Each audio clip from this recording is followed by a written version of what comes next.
Governor Polis announcing today all state employees making more than $50,000 a year will have to take a furlough. That includes the governor and his cabinet. The number of days depends on how much each employee makes, with those earning $50,000 to $70,000 taking one furlough day.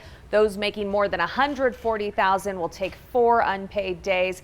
There are exceptions for those necessary to the COVID pandemic response, also to helping assist Coloradans find jobs and protect public safety and roads. And with the news of those furloughs coming down today, we're talking to state employees about what this will mean for them.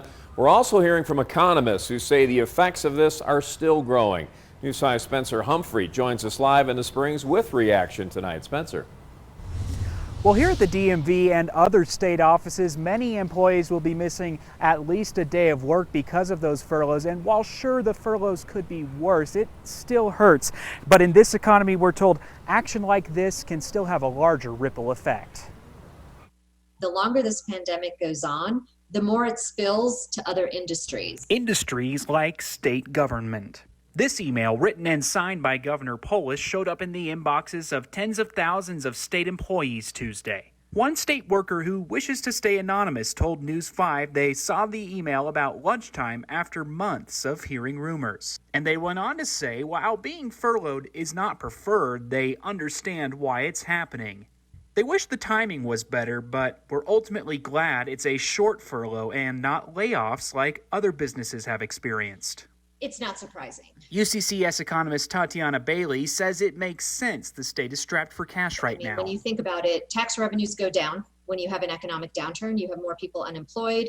The states have to really pay the unemployment insurance. So just how much has our state lost? For this fiscal year, the state of Colorado was projecting to have a $27 billion overflow. They were going to be, in the black by $27 billion.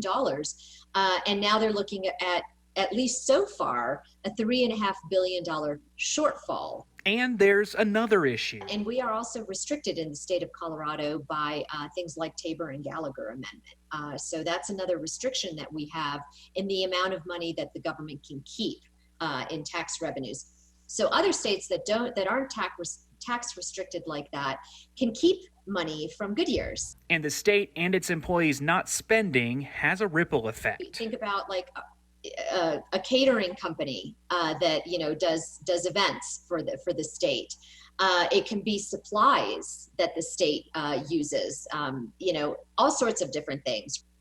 Now, Bailey tells me this economic fallout is likely to continue for some time still, and she'll be discussing the further implications of it at a UCCS economic forum next week. Always watching out for you, Southern Colorado. Spencer Humphrey, News 5.